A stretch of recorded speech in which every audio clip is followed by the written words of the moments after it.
तर आज आम्ही निघालो गावाला जायला. तर आम्ही ट्रेन पकडली. तर आहे माझा नवरा, तो आम्हाला सोडायला आलेला, पण जातावेळी बाय पण नाही केलं. असं होतं आमची ट्रेन आज सुरू झाली आहे. आम्ही चाललो आहे भिलाडला. तर आम्ही वलसाड ट्रेन पकडली.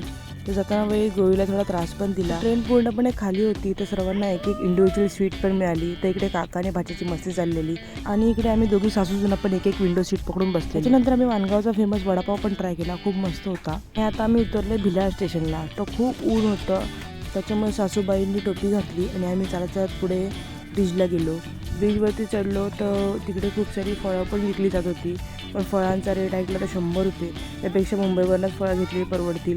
गावी येऊन काय फायदा झाला, एवढं महाग फळं मिळतात. मग आम्ही आलो या स्टेशनच्या ब्रिजच्या खालीच असलेल्या स्वीट शॉपवरती. इकडे एक नंबर एक एक वस्तू भेटत होत्या. काय टेस्टी दिसत होत्या एक एक वस्तू. मग आम्ही लोकांनी थोडासा नाश्ता घेतला तिकडून. आणि इकडे फ्रूट मार्केट पण होतं. इकडे आंबे होते, पण आम्ही फुकट आंबे खायला आलो, तरी आम्ही काही विकत घेतले नाही. त्याच्यानंतर आम्ही खूप इम्पॉर्टंट वस्तू घ्यायसाठी तिकडे आलो आहे. ती म्हणजे सांगतो तुम्हाला काय आहे ती. तर ती वस्तू कुठेच भेटत नाही सध्या, खूप प्रॉब्लेम चालू आहे त्या गोष्टीचा. तर ती वस्तू आहे म्हणजे तंबाखू. हत्तीचॅप कंपनी बंद झाल्यामुळे कुठेच तंबाखू मिळत नाही आहे आमच्या सासूबाईच्या ब्रँडची.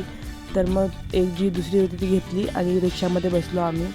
तर आम्ही चाललो आहे आता गावात, जिकडे आम्हाला जायचं आहे. चहाला इकडे एवढ्या साऱ्या गाड्या अशाच फुकट पडल्यात भंगारमध्ये. आमच्याकडे एक गाडी नाही इकडे.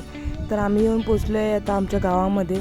तर सासूबाईंनी इकडे पण 100ची नोट काढून रिक्षावाल्याला दिली आणि आम्ही स्पेशल रिक्षा करून आलो, त्याच्यामुळे 80 रुपये आमचे झाले टोटल.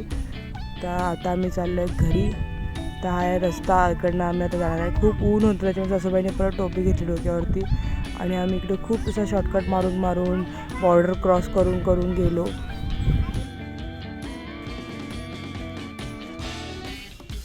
बाबू लागे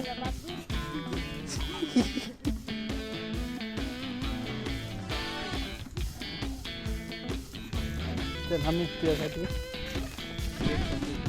अरे बॅग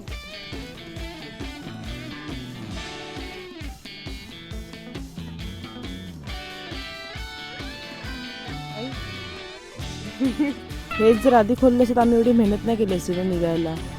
आणि आईसाठी आणि स्पेशली ते खोललं.